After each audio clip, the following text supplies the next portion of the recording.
Alors, on va commencer un nouveau cours qui s'appelle le filtrage multicadence. D'abord, il y a deux mots, donc filtrage, on va dire presque trois. Filtrage multicadence. C'est quand on filtre, quand on dit cadence, ça sous-entend vitesse. Pour nous, c'est les fréquences. Donc, c'est un filtrage qui va avoir lieu, mais suivant plusieurs fréquences. Habituellement, jusqu'à maintenant, à chaque fois qu'on avait fait des exemples, on a pris FE. FE était fixe.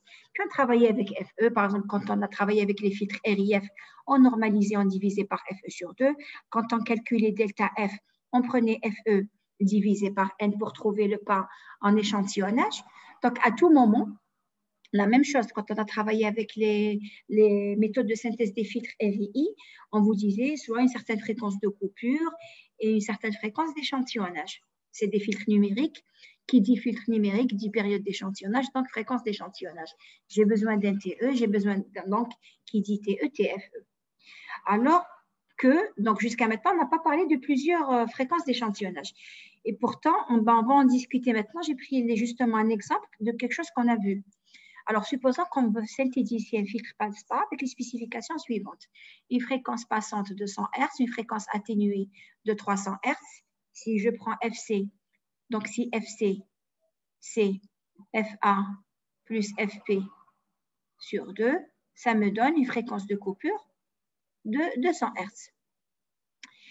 Et que ma fréquence, donc ici, d'échantillonnage, c'est 20 kg. Donc, ici, si vous faites vos calculs, comme on a l'habitude de le faire, vous allez trouver la fenêtre de Hamming. Et grâce à la fenêtre de Hamming, il faut normaliser les fréquences. C'est-à-dire, vous allez faire toutes les étapes. Vous allez prendre delta F que vous allez diviser par FE sur 2, sachant que c'est égal à, puisque c'est supérieur à 50, ça fait 6,6 divisé par N. Donc, en faisant ces fameux calculs, vous allez trouver un N. Vous allez trouver un N qui vaut aux alentours de 331. Donc, vous imaginez un petit peu un filtre, donc, les coefficients du filtre, vous en avez 331. Alors, même si c'est un filtre qui est symétrique, ça m'en fait quand même 160, 330 divisé, ça fait quand même 165. Même si c'est symétrique, ça me fait quand même 165 multiplications, addition, ça fait beaucoup. Alors que regardez ici, si vous remarquez, vous avez votre fréquence de coupure, c'est 200. C'est un filtre passe-bas, d'accord? Il est comme ça, ce filtre passe-bas. À 200 et FE sur 2, c'est à 10 000. C'est quand même loin. Moi, c'est un filtre passe-bas. Donc, tout ce qui va rester ici, tous les points, tout ce qui est au-delà de 400, pratiquement, je n'en ai pas besoin. Pourquoi je n'en ai pas besoin? Moi, je vais filtrer, je vais garder ça, tout ça, je n'en ai pas besoin. Pourquoi travailler avec une fréquence d'échantillonnage de 20 000? Ce qui me place FE ici à 10 000. Il manque un zéro ici. 10 000. Je reprends le problème. Il se situe où? Vous travaillez avec un filtre passe-bas. D'accord? Quand vous allez faire la TF-1 de ce filtre passe-bas, vous allez trouver un sinus cardinal. Sauf que ce sinus cardinal, il contient 331 valeurs. Avez-vous besoin de tout ça? Pas forcément. Puisque moi, si j'ai quelques points, au lieu de prendre tous les points, j'en prends que quelques-uns. Je prends un point ici, un point là, un point là. La TF, ce sera toujours la même, rappelez-vous. Plus vous prenez 2 points, vous gagnez en précision. Mais le signal, c'est toujours le même. Donc, moi, ça, que je prenne ici 331 points ou bien que j'en prenne 30, la TF, ce sera toujours, bien sûr, comme c'est un sinus cardinal qui est tronqué, vous trouvez un truc avec des ondulations, vous allez trouver un truc qui fait ça. Vous allez mieux voir, j'ai pris le temps, c'est pour ça que je fais le cours avec quelques minutes de retard, j'ai pris le temps de le faire avec Python. Donc, regardez ici. À quoi bon fixer une fréquence d'échantillonnage de 10 000? Est-ce que le fait de prendre un filtre passe-bas, ici, de 200, qui va de moins 200 à 200, et de prendre une fréquence d'échantillonnage de 5 000, est-ce que ça me pose problème? Est-ce que j'ai changé la nature de mon filtre passe-bas? Il laissera toujours passer les fréquences entre 0 et 200. Donc, pourquoi garder une fréquence d'échantillonnage très grande qui fait que j'ai beaucoup de points? Pourquoi ne pas prendre une fréquence d'échantillonnage beaucoup plus petite? C'est toujours le même filtre passe-bas. Il ne laissera pas passer les fréquences au-delà de 200. Donc, pourquoi me dire qu'il ne me laisse pas passer les fréquences au-delà de 200 jusqu'à 10 000? Je peux prendre une fréquence d'échantillonnage beaucoup plus petite. C'est ce que je vous ai mis ici. Regardez. J'ai préféré introduire le cours du multicadence comme ça, avec un exemple concret qui est la conception d'un filtre passe-bas. Regardez ici, qu'est-ce que j'ai fait? En fait, j'ai pris le même programme en Python avec les mêmes spécifications de filtre, sauf que qu'est-ce que j'ai fait? Ici, donc, j'ai pris, je crois que je l'ai pris 200, il me semble que je l'ai pris 200, c'est ce que je voulais. J'ai pris cet exemple. J'ai pris FC égale à 200. Dans ce cas-ci, j'ai pris FE égale 20 000. Et dans ce cas-ci, j'ai pris FE égale 800. Parce qu'ici, c'est 10 000, ça fait FE sur 2. Et ça, c'est FE sur 2. Est-ce que ça a changé quelque chose à mon filtre? Non, c'est toujours un filtre passe-bas. Sauf que le 200 ici, voilà mes ondulations, elles transcendent très serrées ici. Le voici, c'est toujours un filtre passe-bas avec des ondulations. Ce que vous ne voyez pas ici, c'est ce qu'il y a là. Et ça ne change rien. Pourquoi prendre un filtre avec une fréquence d'échantage très grande qui m'occasionne ici, j'ai 333 coefficients. Ici, j'en ai plus que 15. C'est toujours mon sinus cardinal, c'est le même. Voyez bien que vous n'avez pas, voyez bien ce qui se passe. Vous n'avez pas plus d'informations. C'est pas comme si vous aviez les autres ondulations du sinus cardinal. Non, c'est toujours le même sinus cardinal, mais vous avez juste plus de points. On voit bien sa forme ici. Moi, ce qui m'intéresse, que je prenne ce nombre de valeurs ou celui-là, qu'est-ce que ça change? Là, j'ai juste un dessin plus précis. Moi, ce qui m'intéresse, c'est qu'est-ce qu'il fait en fréquence. C'est un passe-bas qui s'arrête à 200. Celui-là aussi, c'est un passe-bas qui s'arrête à 200. Mais celui-là, il me fait faire 15 opérations, c'est-à-dire 15 multiplications et additions, alors que celui-là, j'en fais 331. Donc, d'où le filtrage qu'on appelle multicadence. C'est-à-dire, il arrive que dans votre chaîne de traitement, vous avez une chaîne de traitement. Et dans votre chaîne de traitement, c'est passé par un filtre passe-bas. À un moment donné, il y a eu un passe-bas. S'il y a eu un passe-bas, ça veut dire quoi? Ça veut dire que la fréquence a diminué. Fréquence a diminué. Je ne suis plus obligée de travailler avec la première fréquence d'entrée. Puisque, supposons que vous, votre signal, il contenait des valeurs jusqu'à 20 kHz. Et puis, dans votre chaîne de traitement, ça a nécessité un passe-bas. Ça a nécessité un passe-bas. Et que ce passe-bas avait une fréquence FC de 200 Hz.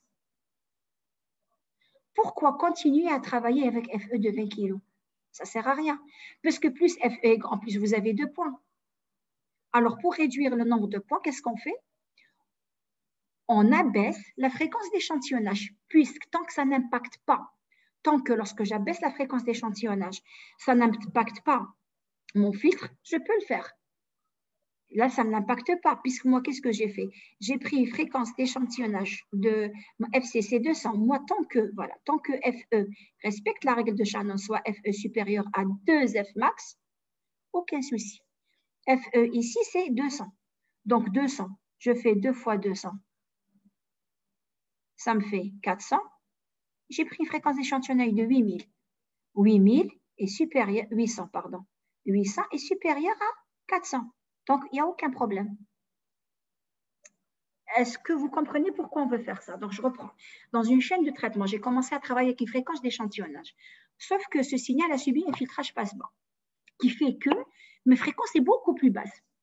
La fréquence, ce n'est pas parce que j'avais 20 000, après je suis passée à 18 000. Non, la fréquence, elle a beaucoup changé. Pourquoi continuer à travailler avec une fréquence élevée? Parce que qui dit fréquence élevée, rappelez-vous, si vous dites que FE est grand, si FE est élevé, période d'échantillonnage est petite. Vous prenez beaucoup d'échantillons. C'est ce qui se passe ici. Ici, j'en ai 331. Il y en a 165 de ce côté, 165 de celui-là. En fait, c'est le même signal, sauf que ici, j'ai plusieurs points qui sont côte à côte. On a l'impression qu'il est continu. N'oubliez pas, je suis sous Python ou MATLAB, alors que là, on voit les cassures. Voilà les points. Parce que lui, il fait une interpolation. Voici les points. En quoi ça me dérange de travailler avec moins de points? Au contraire, ça m'apporte de travailler avec moins de points.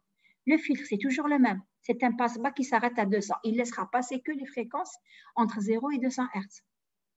Donc, à quoi bon travailler, multiplier le nombre d'opérations sans aucune utilité?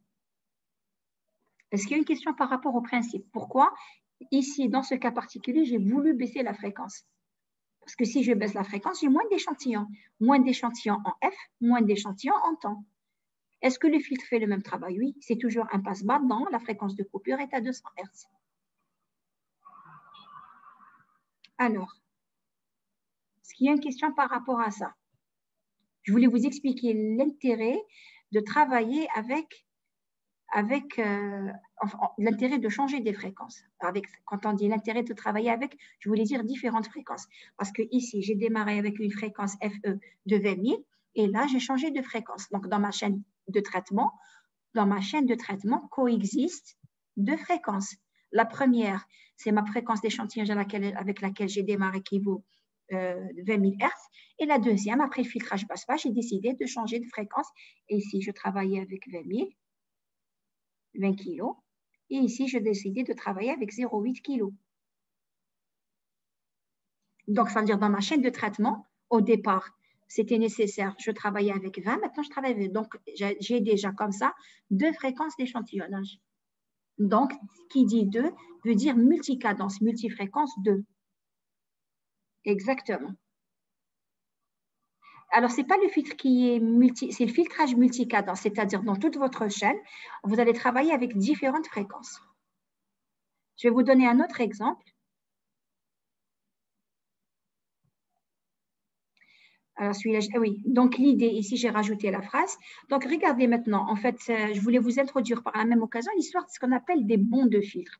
Quand on parle de bons de filtre, donc dans la chaîne de traitement, je vais travailler avec plusieurs. Donc, qui dit, puisque moi, dans les bandes de filtre, en fait, qu'est-ce qu'on va essayer de faire?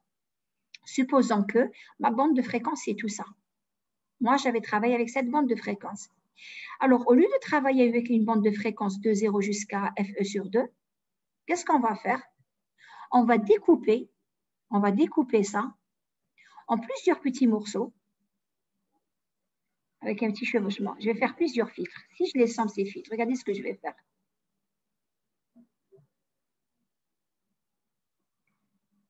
Enfin, le dernier, je vais le mettre comme ça.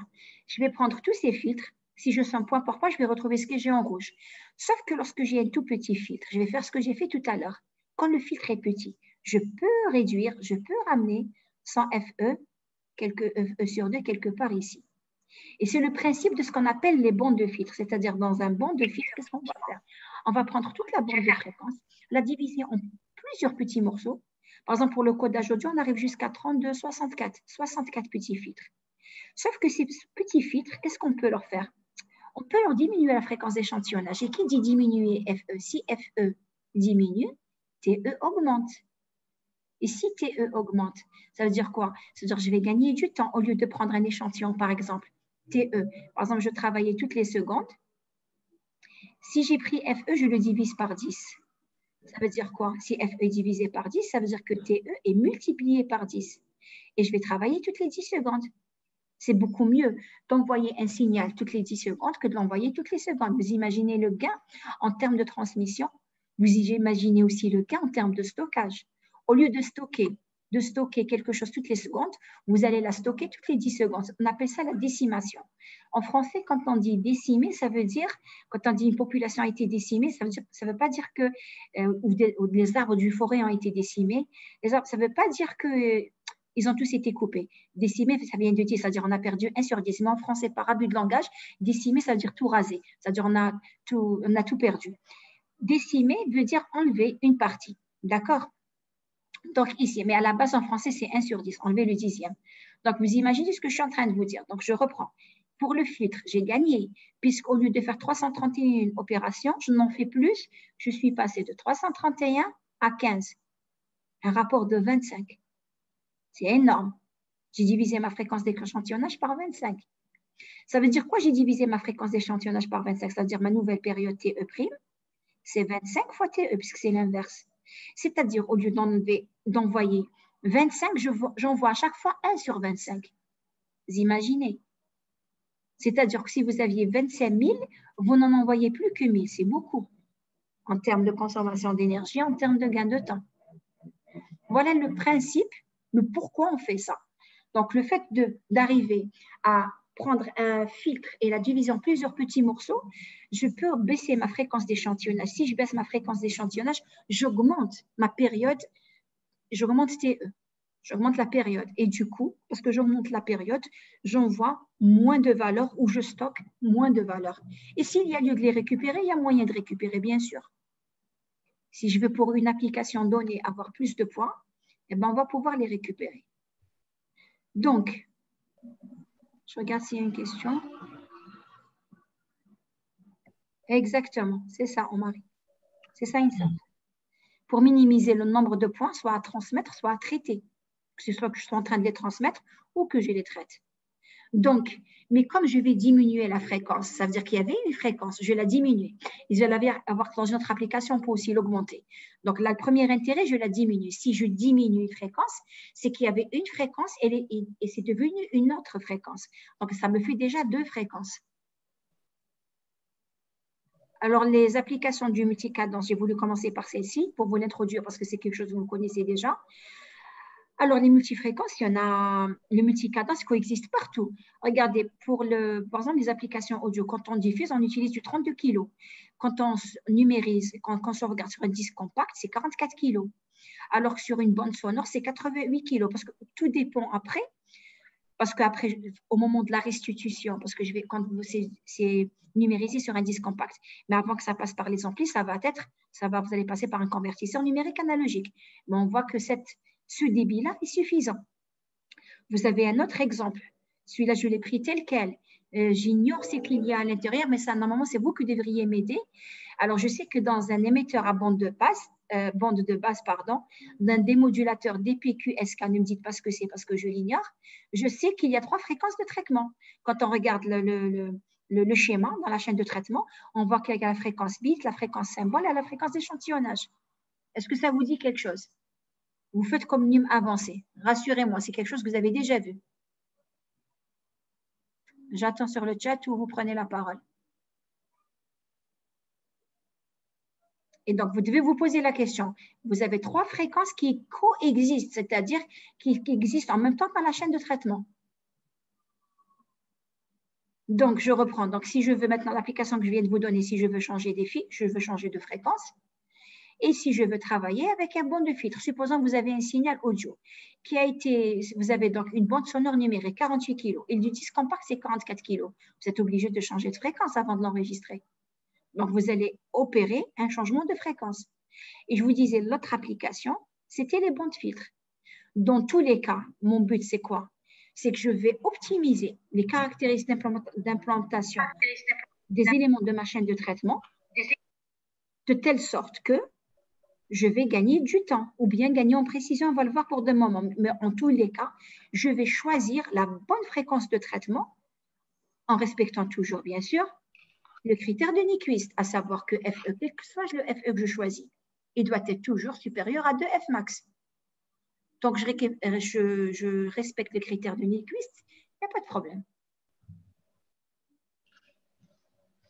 C'est bon jusque-là? Alors, je vous ai mis... alors, bien sûr, quand ici, là aussi, donc si je fais un filtrage passe-bas, qui dit filtrage passe-bas, donc j'ai éliminé des hautes fréquences. Donc, je peux diminuer ma fréquence d'échantillonnage puisque Fmax diminue. Dès que vous faites un filtrage passe-bas, ça veut dire que votre fréquence max est plus petite puisque les hautes fréquences ne sont plus passées. Par contre, par exemple, quand vous avez fait de la modulation, vous utilisez une porteuse et la porteuse a une fréquence beaucoup plus grande. Cette fois-ci, la fréquence augmente.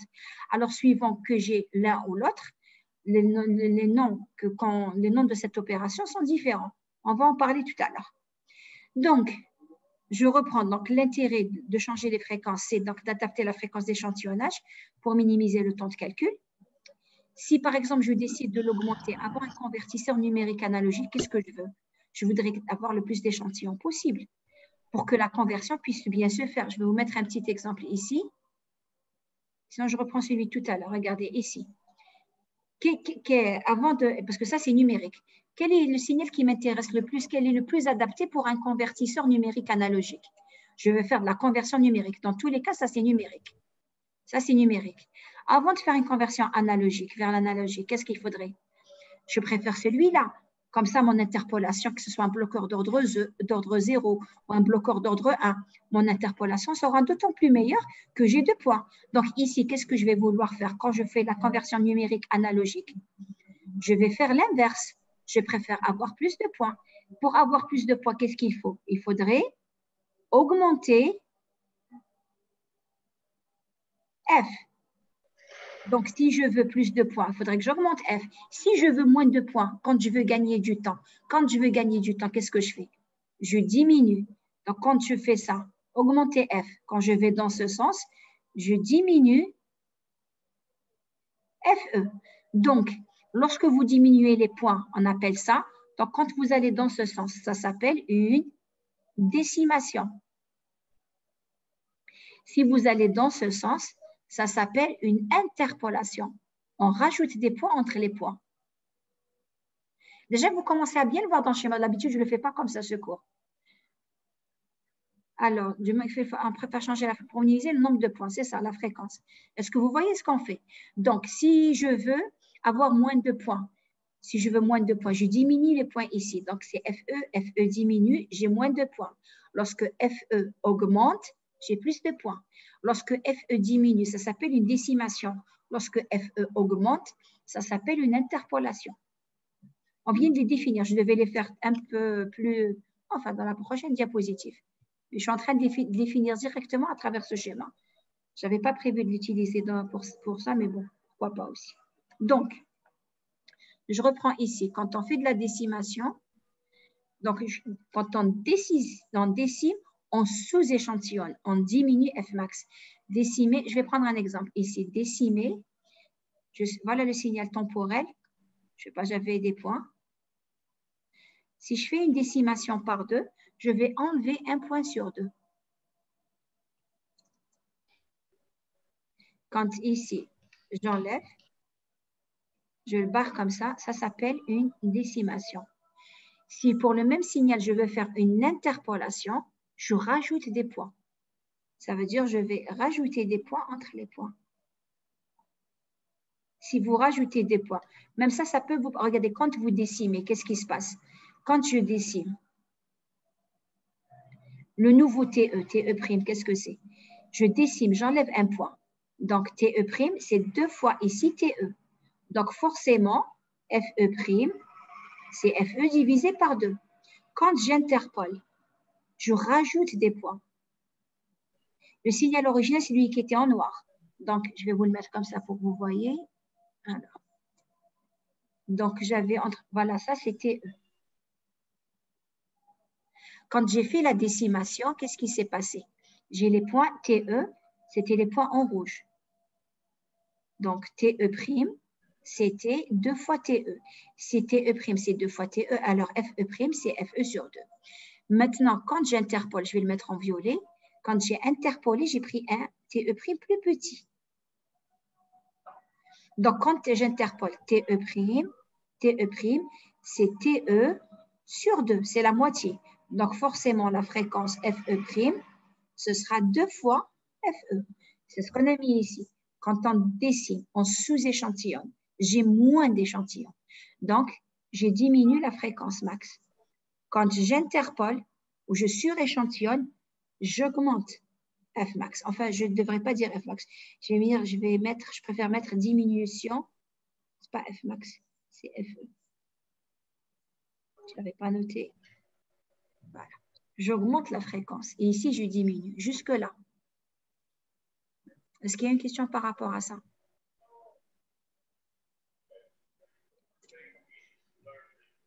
Non, madame. Tant mieux que ce soit clair pour vous deux. J'espère que ça l'est pour les autres aussi. Alors, on va juste effacer. C'est bon aussi, ma ok. Bien. On va effacer les dessins. Tant mieux. En fait, c'est le principe. Maintenant, il faut savoir ce qui se passe quand à chaque fois en temps et en fréquence. Donc, ici, on reprend. On commence par le sous-échantillonnage. Donc, regardez ce qui est écrit ici. Je vais mettre quand même l'animation. Comme ça, je peux annoter. Donc, sous-échantillonner. Rappelez-vous, sous. Sous, c'est en bas. Donc, ça veut dire moins d'échantillons. C'est fabriqué à partir du signal original X, un signal XD comportant moins d'échantillons.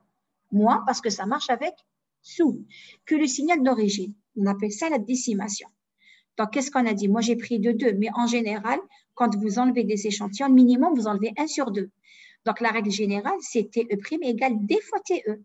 Parce que j'ai enlevé des échantillons, j'ai augmenté la période d'échantillonnage.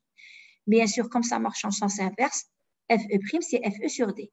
Comment on symbolise ça? on met comme ça une flèche vers le bas. Comme tout à l'heure. Par exemple, je prenais un élément sur 2, alors je mets comme ça xn. Si je prends un élément sur 2, je mets une flèche et j'écris 2. Et j'écris x2 m. Ça veut dire que ce signal-là a subi une décimation de 2. J'ai pris un échantillon sur 2. Regardez ici, dans ce cas-ci, c'est une décimation par combien? Alors, ne vous trompez pas. C'est aussi une source d'erreur quand je vois un examen. Ici, c'est une décimation par combien? Par 4 ou par 5? On enlève 4 échantillons. On a enlevé celui-là, on a enlevé ça, ça, ça. Mais vous comptez comme ça. On a enlevé 4 éléments sur 5. Donc ici, c'est une décimation par 5. Parce que quand on décime, on enlève toujours des moins 1 échantillon.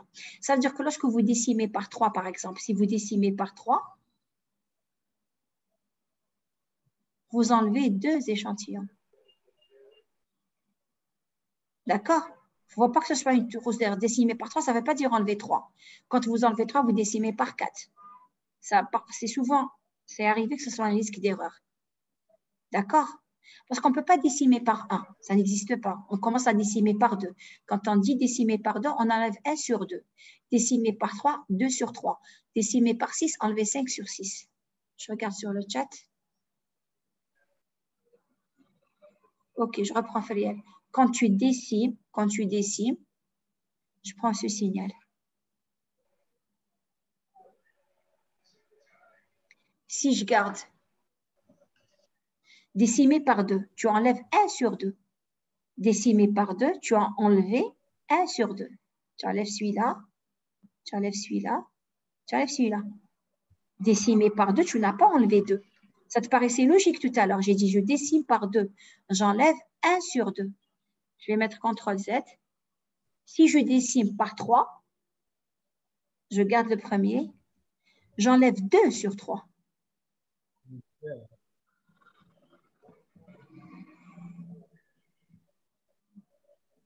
Est-ce que c'est bon, Feriel? Quand vous décimez par D, vous enlevez D moins 1.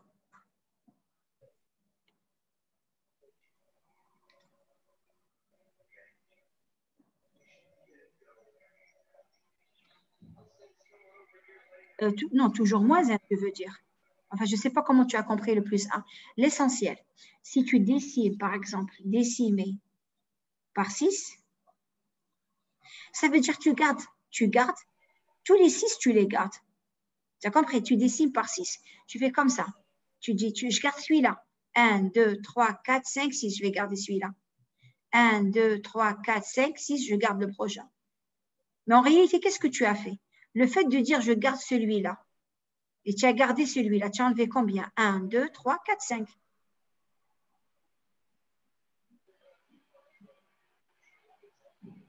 D'accord, ok. Donc maintenant, ça, c'est bon. On a compris ce qui se passait dans le temps. C'est bon. Décimer voulait dire que je décime par D, j'enlève, je garde tous les D, c'est-à-dire c'est des multiples de D. En réalité, ce n'est pas compliqué parce que si vous regardez ici, TE' égale D fois TE. La période devient DTE, donc tu enlèves tout ce qu'il y a entre les deux.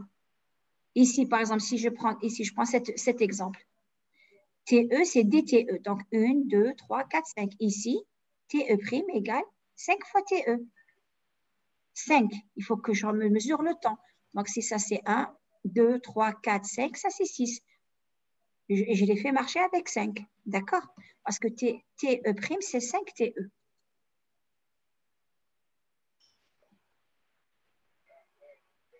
Non, non, Angeli. Non. Quand tu décimes par 6, chaque 5, tu gardes. Regarde, tu comptes. J'appelle celui-là 0. 1, 2, 3, 1, 2, 3, 4, 5, 6, 7, 8, 9, 10. Il y a entre eux 5. Mais ça veut dire que j'ai enlevé 4. C'est bon, Njali? J'ai dit que c'était une source d'erreur, mais ce n'est pas démarrer avec 2. Démarrer quand vous décimez par 2, ça n'existe pas décimer par 1. Décimer par 2, vous gardez 1 sur 2. Décimer par 3, vous gardez 1 sur 3. 1 sur 3. Ça veut dire quoi? Je garde 1 sur 3. 1 sur 3. Quand j'en ai 3, j'en garde qu'un. 1, 2, 3, 4, 5, 6, 7. Je garde 1 sur 3. Donc, je vais garder celui-là. Ensuite, celui-là. Ensuite, celui-là. 1 sur 3. Si je regarde ici, je suis en train de garder 1 sur 3. C'est pour ça que je vous disais décimer par 3, ça veut dire enlever 2. Regardez, je ne sais pas si vous voulez expliquer de la meilleure façon qui soit. Vous voyez le compte, vous voulez. L'essentiel, faites ce qu'on doit vous dire. Fériel, je vais tuer. Comment tu me dis D égale 4? Fériel, j'ai dit, quand vous décimez par D, vous gardez, vous faites tous les D.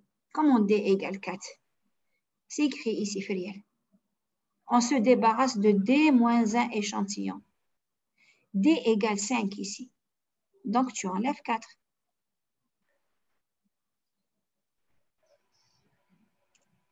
Fériel. C'est bon?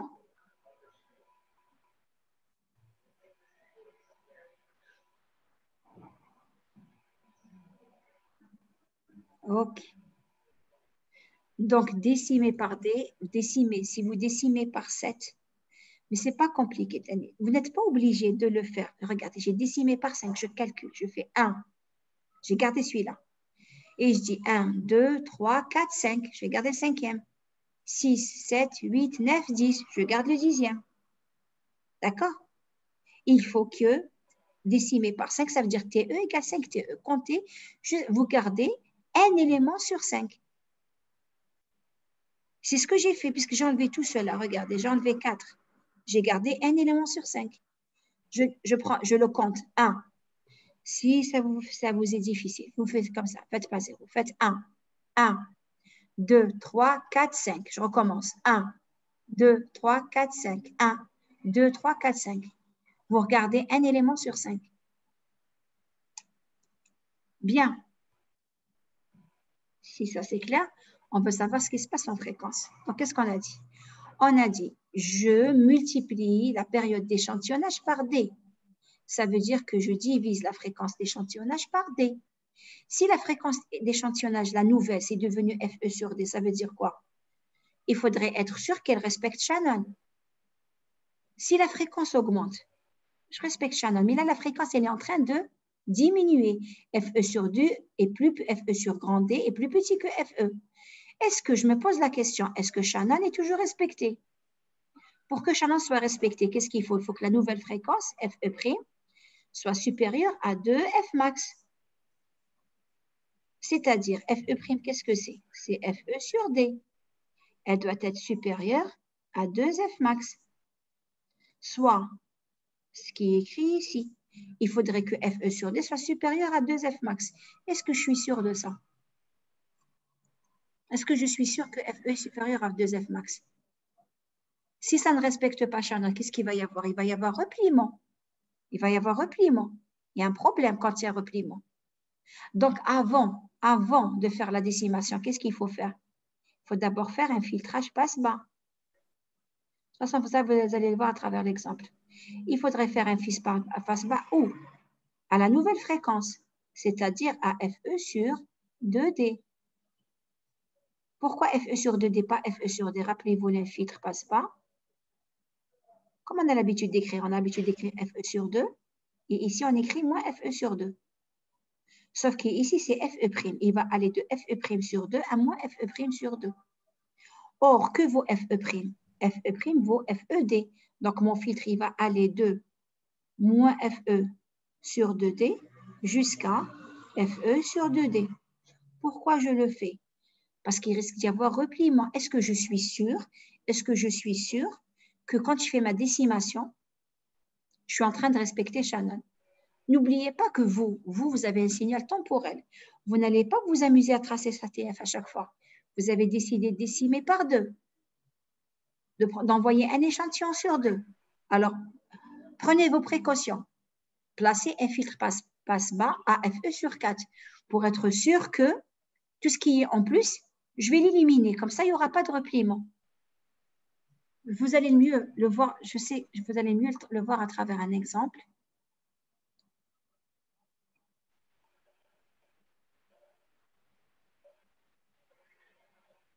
Regardez ce qu'on a fait ici. J'ai pris, je l'avais fait sous MATLAB, j'ai pris un signal qui est la somme de deux sinusoïdes, une de fréquence 100 et une de fréquence 300. D'accord? J'ai pris 100 et 300. Et ma fréquence d'échantillonnage, c'est 2000. Est-ce que ça pose problème au début? Quelle est la fréquence max? C'est 300. Il faut que FE soit supérieur à 2F max. Soit, ici, 2F max, c'est 600. Pas de problème. Ma fréquence d'échantillonnage de départ respecte Shannon. Donc, voilà mon signal. Ça, c'est temporel. Et ça, c'est fréquentiel. Quand je trace la TF, qu'est-ce que je trouve? Rappelez-vous, la TF d'une sinusoïde, c'est A sur 2 delta F moins F0 plus A sur 2 delta F si j'avais pris un cosinus. Donc, j'avais pris deux sinusoïdes d'amplitude 1, c'est-à-dire mon signal, le voici, Xn, c'était cosinus 2pi F0n plus cosinus 2pi F1n. C'est-à-dire mon amplitude, c'est 1. C'est pour ça qu'ici, je trouve 0,5. Donc, avec F0 qui vaut 100, ça c'est F0, et ça c'est F1. Alors, est-ce qu'il y a quelque chose d'étonnant à ce que j'ai trouvé? Non. J'ai bien trouvé une fréquence ici. La voici, elle est à 100. Elle est au milieu, c'est celle de 100. L'autre est entre 200 et 400, c'est-à-dire celle de 300. Voilà mon signal. Jusque-là. Regardez juste le premier schéma. On va voir ce qui se passe au moment de la décimation. On est d'accord, j'ai pris cosinus de pi F0,1, je l'ai tracé en temps, ça c'est en temps. Donc ça c'est des secondes et ça c'est des hertz. Donc quand j'ai tracé la TF, ça m'a donné donc une fréquence en 100, 300 bien sûr. Les fréquences négatives n'existent pas, mais du fait du calcul complexe, j'ai un moins 100 et j'ai un moins 300. Jusque-là.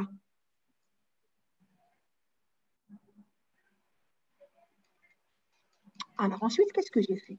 Ici, j'ai fait une décimation par 2. Qu'est-ce qu'on a dit, décimation par 2? Il enlève combien sur combien? Décimation par 2. Comme ça, je sache que vous avez saisi ce que je venais de dire. Je décime par 2. J'enlève un échantillon sur 2. Décimer par D, enlever D moins 1. Donc, j'ai enlevé un échantillon sur 2. Très bien. Safa, tu m'as écrit 2, tu me fais peur. On n'enlève pas 2. Décimer par 2, c'est quand tu enlèves 2, ça veut dire que tu as enlevé 2 sur 3. Non. Ah, très bien. Donc, j'enlève 1 sur 2. Qu'est-ce qui se passe en fréquence? Ça veut dire que TE, regardez, vous voyez, on a perdu un point entre ce point-là. Regardez, ce point, le voici, celui-là, on a perdu celui-là. Il est descendu directement à celui-là. Ensuite, on avait un point ici, on l'a perdu. On a enlevé un point sur 2. D'accord? Le prochain point, on a enlevé celui-là. Ainsi de suite. On a enlevé un point sur 2. Qu'est-ce qu'on a dit? Il reste moins d'une minute. Je ne voudrais pas que ça me... Je ne vais pas être coupée dans mon explication, mon élan, j'allais dire. Donc, on va s'arrêter là et on va reprendre. Comme ça, je vais tout je préfère réécrire. Donc, j'ai repris la somme de mes deux sinusoïdes. Donc, ça me fait, chaque sinusoïde va me donner 2 Dirac. Donc, 0,5 delta F moins F0 plus 0,5 delta F plus F0 plus 0,5 delta F moins F1 plus 0,5 delta F plus F1. Bien.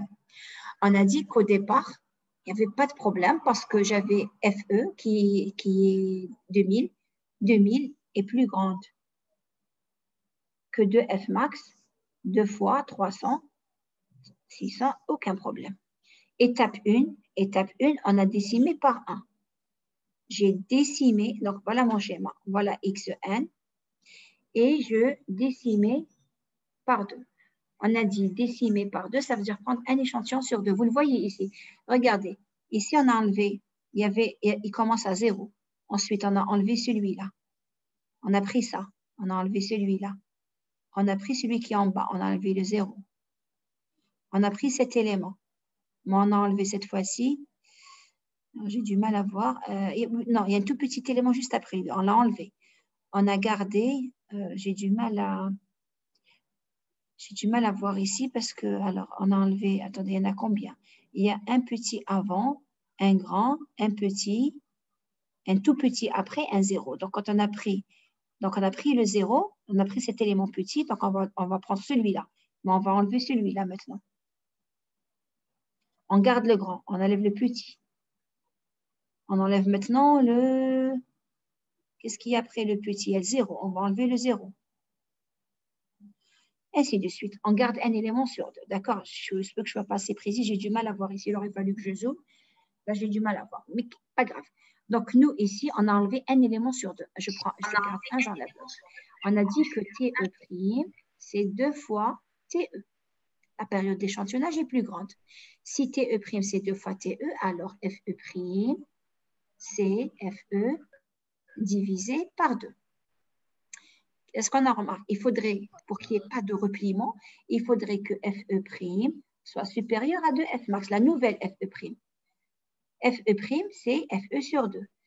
FE', c'est FE sur 2, ça fait 2000. 2000 divisé par 2, ça fait donc 1000. On a divisé la fréquence par 2.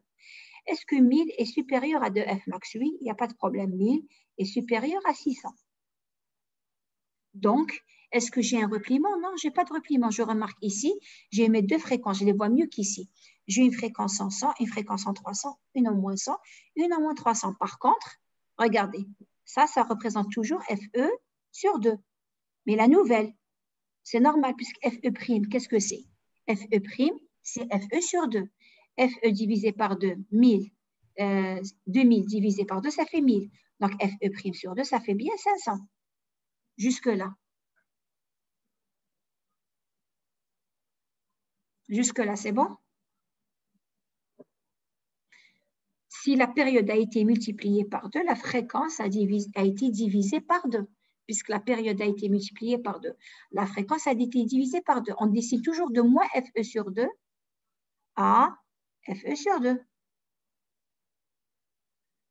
Comme la nouvelle FE, c'est 1000, donc on a dessiné de moins 100 à 500. OK. On continue. Cette fois-ci, qu'est-ce qu'on a fait? On a décimé par 6. Ça veut dire quoi décimer par 6? Ça veut dire qu'on va garder 1 sur 6 ou enlever 5 sur 6. Voilà ce que ça veut dire. Enlever 1 sur 6. Je garde un élément sur 6, enlever 1 sur 6. Ça veut dire quoi? Ça veut dire que TE', elle vaut combien? Elle vaut 6 TE. Là, réfléchissez pas trop. L'histoire du 5, c'est juste pour savoir quoi enlever, d'accord? Ça n'intervient pas dans les calculs. Vous travaillez toujours avec D. Voilà, c'est ça, Hanan. On enlève 5 échantillons. Donc, vous, ça, c'est pour votre dessin, j'enlève 5. Mais gardez en tête, vous, que je garde un élément sur 6. Et donc, TE', c'est 6 TE. Si TE', c'est 6 TE, alors FE, c'est combien? Ce sera FE', la nouvelle, ce sera FE sur 6. Je démarre toujours du premier, d'accord? Ce n'est pas celui-là que j'ai décimé par 6, sinon ça ferait 12. Je pars toujours du premier. On le décime de 2 et de 6. Mais après 2, 6, on l'a décimé de 2 et on l'a décimé de 6. Donc, FE' égale FE sur 6. Bien. Si FE', c'est FE sur 6, est-ce que je respecte Shannon? Je calcule. FE', ça fait FE sur 6. 2000 divisé par 6. 2000 divisé par 6, ça fait 666, quelque chose comme ça. 666. D'accord? Est-ce que F est supérieur à 2 F max? Combien valait... Dès que je me suis trompée. Non, 2000 sur 6, ça fait pas, ça fait 300. Je crois que je me suis trompée dans les calculs. Non, 20 divisé par 6. Ça fait 333, c'est ça? 6 fois 3, 18. Ça fait 333. Donc, ça me fait 333,33. Je regarde sur le chat, peut-être que vous m'avez fait la même remarque. C'est ça. C'est ça, Hannah. 333,333. Est-ce que c'est supérieur à 2F max? Non, puisque 2F max, c'est 600. Shannon n'est plus respecté. Donc, qu'est-ce qu'il va y avoir? Il va y avoir repliement. Ça veut dire quoi, il va y avoir repliement? Ça veut dire que les fréquences, c'est comme si vous pliez des choses. C'est-à-dire, qu'est-ce qui va se passer? Déjà, remarquez quelque chose. Vos fréquences ici, ça va de moins 166 à 166. C'est normal. Ça va de moins FE' sur 2. Ça va de moins FE' sur 2 à FE' sur 2. On est d'accord? Bien. Normalement, puisqu'on n'a pas respecté Shannon, je vais trouver la fréquence de 100 Hz, mais celle de 200, je ne la trouve pas. Donc, regardez ce qu'on trouve, celle de 100. Il n'y a pas de souci, parce que 100 est inférieur. 2 fois 100, ça fait 200. 200 est inférieur à 333. Shannon est respecté pour la fréquence de champ. Et celle de 300, il y a un problème. Qu'est-ce qui se passe? Elle se retrouve dans les prochaines fréquences. En réalité, qu'est-ce qui va se passer? Celle de 200, puisque lui, il est périodique de période 333. Si vous prenez 333,33, vous lui enlevez 300, qu'est-ce que vous allez trouver? 33,33. Regardez cette fréquence, où est-ce qu'elle est? La voici. Ça, elle est à 33,33. Parce que celle-ci, c'est quoi? C'est le repliement de la fréquence de combien? De 300. Parce que n'oubliez pas, vous, quand votre signal il est périodique, comment qu'il est périodique? Il est périodique c'est un signal échantillonné, il est périodique tous les FE. Ici, mon nouveau FE', c'est combien? On a trouvé que FE', c'était 333,33. Donc, 333,33, quand vous mettez plus 100, ça va venir ici. Celle de moins 100 va venir ici. Celle de 200 va venir là. Celle de 300, pardon, elle va venir ici. Donc, ici, je vais juste effacer, enfin, vous le voyez pas mal, la palette des couleurs. Je vais mettre ici, vous expliquer. Je vais changer de couleur. Donc, ici, il se répète tous les FE' qui vaut 333. Donc, ici, je vais trouver une fréquence en 433. Celle-là, 333 plus 300, ça fait 633. Ensuite, 333 moins 100, ça fait 233. 333 moins 300, ça fait 33. Nous, on trace d'où? De moins 166 à 166. Donc, celle-là, je ne la verrai jamais. Et ici, c'est la même chose. Vous avez quoi? Ça, c'est l'axe des zéros. Donc, vous avez la fréquence de 100. Vous avez la fréquence de 300. Enfin, elle n'est pas ici, mais j'ai mal fait mon dessin. Attendez, pour que vous voyez bien d'où ça vient. Je vais faire mieux mon dessin. Rappelez-vous, il est périodique de période FE. Ça veut dire tous les FE, donc mon axe des zéros, il est à peu près ici. Voici mon axe des zéros. J'ai tracé celles qui étaient autour de FE'. Maintenant, je trace celles qui sont autour de 0. J'ai combien de fréquences? Mais je vais changer de couleur. J'ai combien de fréquences? J'ai la fréquence de 100. Elle va se trouver quelque part ici, celle de 100. Et j'ai celle de 300. Elle va se trouver quelque part ici. J'ai celle de moins 100. Et j'ai celle de... C'est ça le repliement. Et j'ai celle de moins 300. Nous, on trace d'où à où? De moins 166 à 166. De moins 166. Et n'oubliez pas, je ne vais pas mettre du blanc, je vais mettre encore une autre couleur. À moins FE'. Aussi, j'ai la même chose. Ici, c'est le point moins FE'. Qu'est-ce que j'ai? Moins FE', c'est moins 333. Je vais rajouter 100. Moins 333, quand je lui rajoute 100, qu'est-ce que ça va me donner? Ça va donner 300. Moins 333. Je lui rajoute d'abord 100. Ça fait moins 233. Moins 333 plus, ne me dites pas, je ne répéterai pas ça, vous l'avez déjà vu au moment où vous avez fait l'échantillonnage, d'accord? Ça, c'est quand on trace. FE, c'est périodique, vous tracez la même chose. Donc, moins 333, à laquelle je le rajoute 100. Ça fait moins 233. Moins 333, je lui rajoute 300. Ça fait moins 33. Donc, je suis quelque part moins 33. Je vais la mettre ici, après je vais écraser l'autre. Ensuite, je fais la même chose de ce côté. Moins 333, je lui enlève moins 100, ça fait moins 400. Ce qu'on avait fait dans les positifs, on va le faire.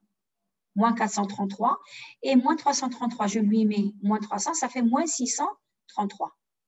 Et n'oubliez, je n'aurais pas dû la mettre la superposer à l'autre. Et ici, celle que j'avais mise, alors lesquelles que j'ai mises en mauve, je vais reprendre celles qui sont en mauve, c'est celles autour de 0. Autour de 0, qu'est-ce que j'ai? J'ai celle de 100.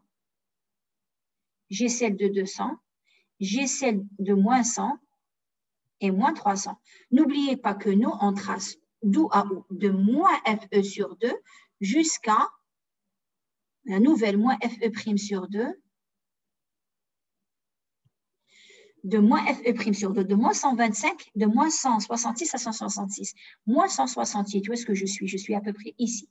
Donc, je vais tracer de là jusqu'à 166. Et qu'est-ce qu'on voit? On voit une à 33, une à 100. C'est bien ce que j'ai ici, une à 33, une à 100.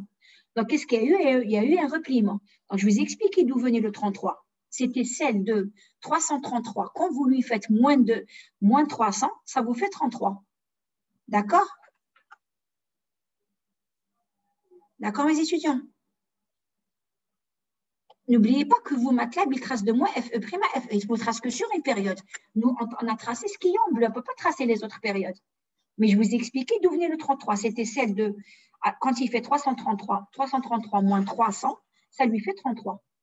Jusque-là. C'est bon? Pourquoi j'ai eu un repliement? C'est parce que ça ne respectait pas Shannon. FE', quand F333, ce n'est pas supérieur à 600. Donc, qu'est-ce qu'il va y avoir? Il va y avoir repliement. Et quand il y a repliement, il y a un problème ici. Non seulement j'ai perdu celle de 200, je l'ai perdue. Celle de 300, je l'ai perdue. Et je peux trouver une fréquence. Il m'a rajouté une fréquence qui n'existe pas. Qu'est-ce qu'il vaut mieux quand on a parlé de repliement? Pourquoi on place un filtre anti-repliement? Quel est l'intérêt? Vaut mieux perdre? Oh, je veux perdre. C'est sûr que je vais perdre parce que la nouvelle fréquence, c'est 333. Elle ne respecte pas Shannon. Vaut mieux perdre. Mais ne pas rajouter une information fausse. Je préfère perdre une fréquence. Et de toute façon, elle est perdue. Que perdre et rajouter. Ici, qu'est-ce qui s'est passé? Celle de 100, je l'ai gardée. Celle de 300, je l'ai perdue, mais elle est devenue 33. Moi, je préfère je préfère, dans le premier cas, Fmax, c'est 100. Non, dans le premier cas, Fmax, c'est toujours 200. C'est le même signal, tu ne l'as pas touché. Toi, tu démarres de ce signal Fenel, tu enlèves un point sur 2. Mais en enlevant un point sur 2, tu ne respectes plus Shannon. Fmax, ton signal, c'est toujours le même, le signal. Tu pars, toi, tu démarres d'ici, du signal temporel. Tu as enlevé tu as créé une nouvelle période d'échantillonnage. Donc, tu as créé un nouveau TE'. Nouveau TE' dit nouveau FE'. Sauf que le nouveau FE' ne respecte pas Shannon. Et parce que ça ne respecte pas Shannon, tu as un repliement. Tu me suis, Friel? Ma nouvelle F, non, mon signal est toujours le même. Il est composé de deux fréquences, 100 et 300. Rappelez-vous, pourquoi vous prenez une fréquence d'échantillonnage et vous échantillonnez? Pourquoi? C'est pour avoir un signal numérique. Et pourquoi on vous dit vous respectez Shannon? C'est pour ne pas avoir de déformation en fréquence. N'oubliez pas le but de l'échantillonnage. Pourquoi vous devez respecter Shannon? Pour qu'il n'y ait pas de repliement. Et ici, je n'ai pas. Est-ce que j'ai respecté Shannon? Non. Donc, qu'est-ce que j'ai eu? Un repliement. Elle est revenue en arrière. C'est comme si elle s'était pliée. Elle est revenue en arrière. La 33 ici vient de la prochaine période. Donc, moi, mon signal, il est toujours composé. Mon signal, il est composé de deux fréquences, 100 et 300. Je viens de le décimer. Qu'est-ce que j'ai fait? En le décimant et en ne plaçant pas, en ne respectant pas Shannon, qu'est-ce que j'ai fait? Oui, tu as raison sur ce point. Ma fréquence max est devenue 500. Mais ce qui me gêne le plus, c'est pas ça. Moi, j'avais un signal qui était composé de deux fréquences, une à 100, une à 300. J'ai décimé, j'ai perdu. Je suis d'accord avec toi. Ma fréquence max est devenue 100. J'ai perdu celle de 200. D'accord, je l'accepte. Le problème, c'est que j'ai créé une deuxième fréquence à 33. Est-ce que c'est souhaitable? Quand vous décimez, vous enlevez des points pour gagner du temps. Qu'est-ce que vous voulez? Ne pas perdre l'information. Mais entre perdre de l'information et rajouter, je préfère perdre et pas rajouter. Est-ce que vous voyez ce qui s'est passé? Non seulement vous avez perdu la fréquence de 200, de 300, je ne sais pas pourquoi je dis 200 à chaque fois, non seulement j'ai perdu la fréquence de 300, mais c'est qu'en plus, j'en ai créé une à 33. Est-ce que c'est souhaitable? N'oubliez pas que vous, lorsque vous allez décimer, vous n'aurez pas toujours à votre disposition le signal numérique, c'est-à-dire l'enregistrement. Ensuite, vous allez calculer la TF. Vous décidez, vous dites, tiens, je vais gagner, je vais me faire en 6 fois moins de temps. Je ne vais pas faire d'analyse pour savoir où se trouve sa fréquence max. Et n'oubliez pas que dans la réalité, vous n'allez pas décimer un cos. Un cos, je n'ai même pas besoin. Je sais que je ne l'envoie pas. Je vais recréer un cos. Je vous ai pris un cos pour que vous voyez ce qui se passe. Mais à la base, vos fréquences max, la plupart du temps, la fréquence max d'un signal réel, elle n'est jamais nulle. Vous êtes obligé de limiter. C'est pour ça qu'on fait le fameux filtre anti-repliement dans la chaîne de traitement. Est-ce que jusque-là, c'est bon? C'est ça. Il y a eu un chevauchement. Mais comme c'est des spectres, c'est quelque chose qui chevauche. Tu ne vois pas le chevauchement. Ce n'est pas monté dessus. Elle est venue avant. Vous voyez ce qui s'est passé? Elle est venue avant. S'il y avait une fréquence avant, elle se serait superposée. Mais comme il y avait 0, elle s'est superposée à 0. Elle s'est chevauchée à quoi?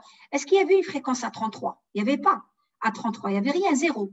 Elle s'est chevauchée à 0. D'accord? Il y a eu un chevauchement, mais elle s'est chevauchée une petite quantité ici. D'accord? Je vous ai pris un exemple avec sinus.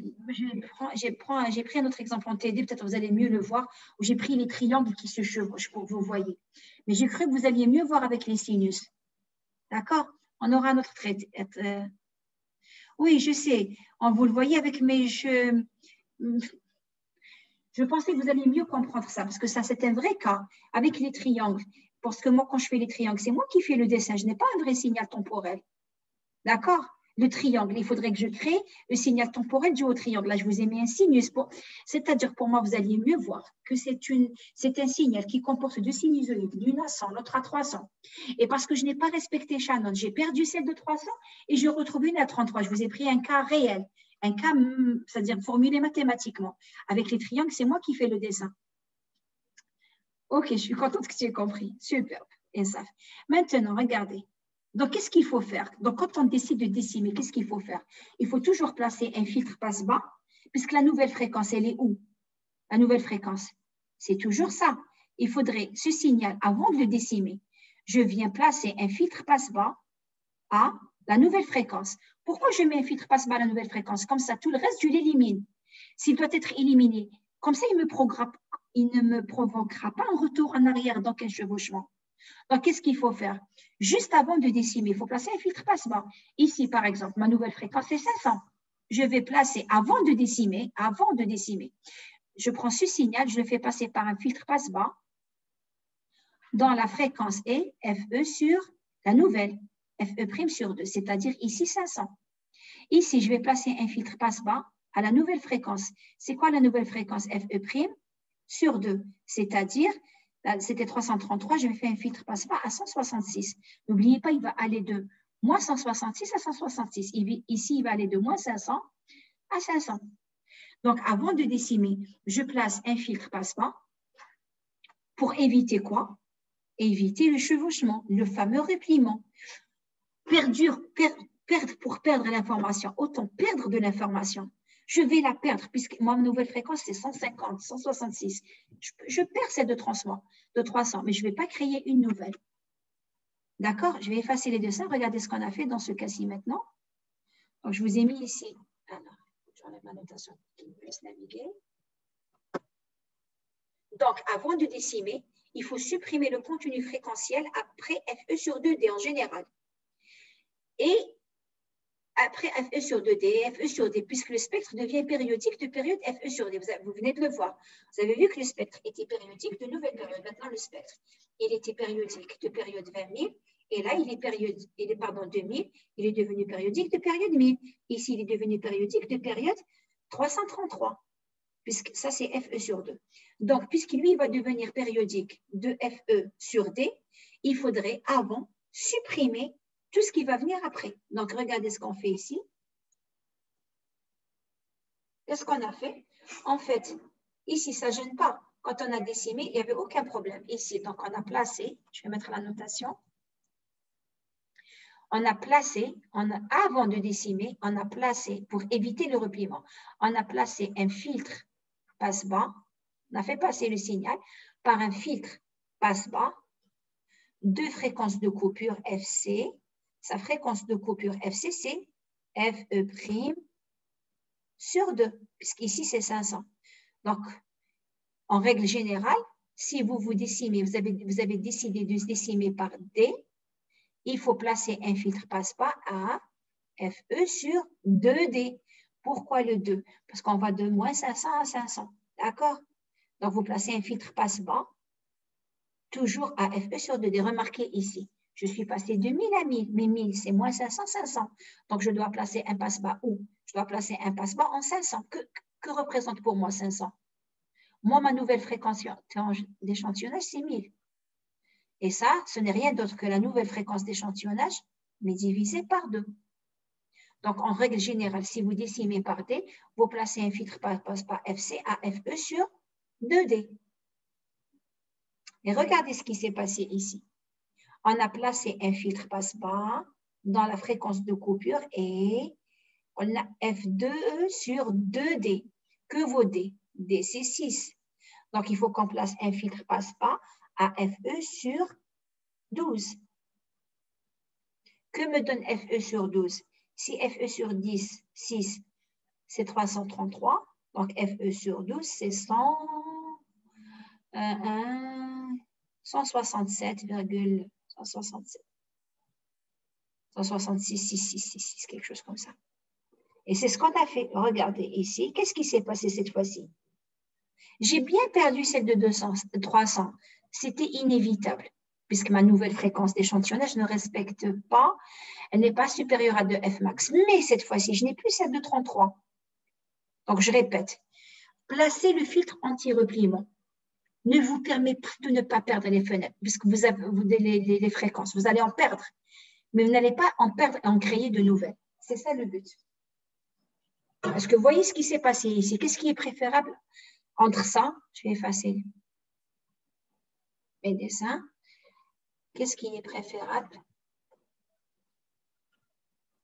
entre, je reprends, pardon, je vais avancer, entre ce cas-là et ce cas-là? Ben, le deuxième. Dans ce cas-ci, qu'est-ce que j'ai fait? J'ai perdu ma fréquence de 300 et pas 200, ma fréquence de 300 Hz, mais en plus, j'ai récupéré une fréquence, parce que n'oubliez pas votre but à la fin. Moi, quand je décime, je veux retrouver mon signal original. Est-ce que vous retrouvez ici le signal? Si vous faites la TF-1, vous ne trouverez pas le signal original. Vous allez trouver, vous allez dire que votre signal est composé de deux sinusoïdes, donc l'une en 100 et l'autre à 33. Par contre, ici, ou si vous n'allez pas retrouver un signal original, mais au moins vous dites qu'il est composé de 100. Vous avez perdu celle de 200. Vous saviez qu'en décimant à un taux trop élevé, vous alliez perdre. OK, j'ai perdu une. N'oubliez pas que le signal n'est pas composé. C'est-à-dire, moi, je suppose qu'il y a une multitude de fréquences entre 0 et 300. Vous allez en perdre à partir de 166. Ce n'est pas grave, j'ai perdu les fréquences entre 166 et, on va dire, 300. Mais je n'en ai pas créé de nouvelles. Il y a une différence entre perdre et rajouter. Là, vous faites une déformation de votre signal. Dans les deux cas, il y a déformation, mais là, il y a une perte. C'est-à-dire, j'ai l'information originale, je l'ai perdue. L'autre, je perds et je rajoute une information qui n'existait pas. C'est bon? Le deuxième, Hanan. C'est bon? Donc, qu'est-ce qui va se placer? Toujours, qu'est-ce qui va se passer? Toujours avant un décimateur, vous allez devoir placer donc un filtre passe-bas. Où est-ce qu'il se place ce filtre passe-bas? Avant le décimateur. Et quelle est sa fréquence de coupure? Sa fréquence de coupure, c'est toujours FE sur 2D. On a dit 2, pourquoi? Parce que je vais de moins FE sur 2D à FE sur 2D. Le tout fait FE sur 2D.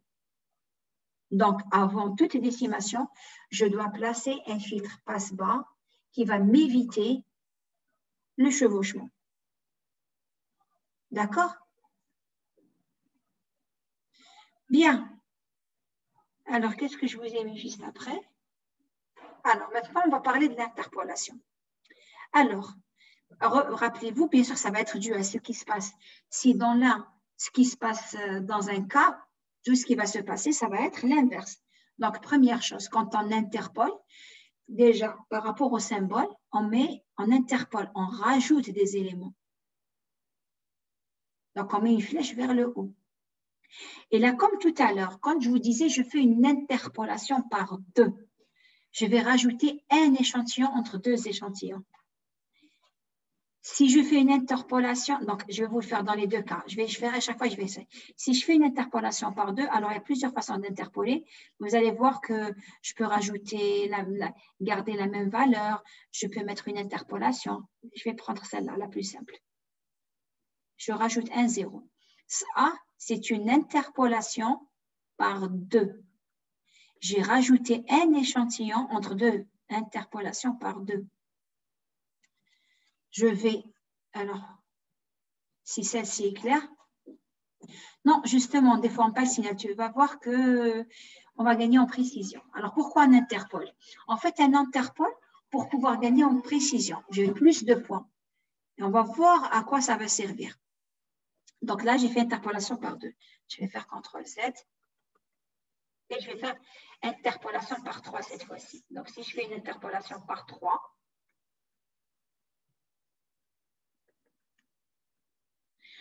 tout comme tout à l'heure, j'enlevais 2, là, ici, je vais rajouter, voilà l'interpolation par 3. D'accord?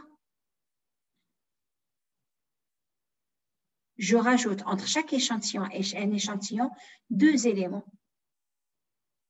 Et si vous regardez, je pense que le meilleur risque de ne pas vous tromper, si ça c'était E, d'accord? Si ça c'était E, si vous pensez que vous allez vous tromper, dites-vous que TE', ça doit être TE', plutôt. Bon, si ça c'était E, je l'ai mis comme ça. Si ça c'était E, je vais écrire TE' ici. Vous ne risquez pas de vous tromper. Si vous faites un dessin, TE', c'est TE divisé par 3. Donc, je prends TE, je la divise par 3. 1, 2, 3. L'intervalle est divisé par 3. Regardez, un intervalle, 2, 3. Donc, si TE', c'est TE divisé par 3, donc ça fait, je vais en rajouter 2. Si vous faites une interpolation, par exemple celle-là, c'est une interpolation par combien? Supposons que je ne sais pas. Je ne sais pas ce que c'est. Je me dis que ça, c'est TE. Je vais voir combien j'ai d'intervalles. 1, 2, 3, 4, 5. TE' égale TE sur 5. Donc, c'est une interpolation par 4. Pardon, par 5. J'ai écrit 5 et j'ai dit 4. Et une interpolation par 4, on rajoute combien de zéros? 1, 2, 3, 4. C'est pour ça que je vous disais, si vous pensez que vous risquez de vous tromper, dessinez des intervalles. Et regardez ce que ça donne. Supposons qu'on vous dit interpoler par 4. Vous ne savez pas s'il faut mettre 4 ou 3. Mettez 4, mettez 3 et regardez combien vous avez d'intervalles. Comme ça, vous saurez si vous êtes trompé ou pas. D'accord? Je regarde sur le chat.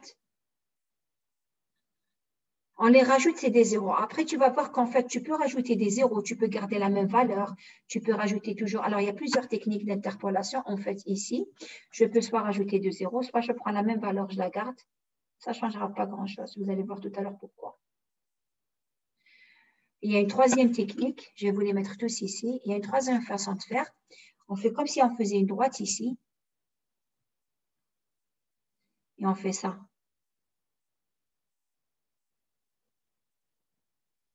Je fais une interpolation linéaire. Mais vous allez voir qu'après, la méthode importe peu. Donc, le plus simple, rajouter des zéros, vous allez voir ce que ça va donner. Jusque-là, mes étudiants. Donc, sur-échantillonner. Rappelez-vous, ça aussi, on ne peut pas se tromper. Sur-échantillonner, sur. Il y en a plus. Tout à l'heure, c'était sous. Ça veut dire rajouter. Je suréchantillonne 2D, donc je vais rajouter D moins 1 point. Vous pouvez même prendre directement des zéros. D'accord? Et qu'est-ce qui va se passer cette fois-ci? Le signal, donc maintenant, puisque j'ai divisé TE par D, donc j'ai multiplié FE' par T. Ça veut dire cette fois-ci, tout à l'heure, la fréquence d'échantillonnage, elle avait diminué. Maintenant, la fréquence d'échantillonnage, elle va augmenter. Et bon, on va se poser la question, qu'est-ce qui va se passer? On va le voir de suite. Je regarde, j'ai effacé. Il n'y aura pas de repliement. Il y aura justement ce qu'on appelle, ah ben, tu vas voir ce que c'est. Donc, vous, votre signal, le contenu fréquentiel, il ne va pas changer. Donc, vous avez augmenté D de FE. Je vais expliquer. Là, je vous ai mis les différents, enfin, j'ai séparé, c'est même pas moi qui les ai fait, les différentes méthodes d'interpolation. C'est-à-dire, soit je rajoute des zéros, soit je fais une interpolation linéaire. Là, c'est une interpolation par 2. Donc, entre chaque 2 points bleus, il a rajouté un point en rouge, mais il a fait une interpolation linéaire. Soit il garde l'ancienne valeur, il garde la même à chaque fois. Donc, c'est les 3 techniques dont j'ai parlé tout à l'heure. Et bien, regardez ce qui se passe maintenant. En fait, qu'est-ce qu'on a fait? Je vais rajouter la notation. En fait, qu'est-ce qu'on a fait? Regardez, ça vous paraît plus dense. On a rajouté, donc de là à là, on a fait une interpolation par 2. D'accord? On a dit, si j'interpole par 2, ça veut dire TE', c'est TE sur 2. si en temps, parce que ça c'est le temps à chaque fois, c'est chiffré le même signal, et ça c'est les fréquences à chaque fois. Si en temps je divise par 2, alors en fréquence, FE', c'est 2 fois FE. Et cette fois-ci, si je prends 2 fois FE, qu'est-ce qui va se passer? Je vais voir, rappelez-vous, ce signal, il est périodique de période combien? 2000. Donc, si je devais le dessiner comme tout à l'heure, peut-être qu'il aurait mieux valu que je commence par les... Enfin, pour les fois d'après, je commence d'abord par le suréchantillonnage. Rappelez-vous, ce signal, il est périodique de période, l'original, il est périodique de période 2000. FE ici, c'était 2000. Si je dis 2000, puisqu'il va de moins 1000 à 1000, prochaine période, ce sera combien? Ce sera 2000. Qu'est-ce que je vais voir à 2000? Le prochain point. Rassurez-moi, vous rappelez qu'un signal échantillonné est périodique de période FE. C'est la base de l'échantillonnage. Donc, je vais voir 2000, puis je vais voir une fréquence à 2000 plus 100. Donc, j'aurai une fréquence à... Attendez. À 2000, j'ai rien, c'est-à-dire je vais mettre ça en pointillé. 2000. 2000, ça c'est 2000. Donc, à 2000, c'est comme 0. Donc, j'aurai une fréquence à 2000 plus 100, une fréquence à 2000, donc 2100, 2300, ensuite une fréquence à un petit moment, juste un petit moment, je règle un petit truc.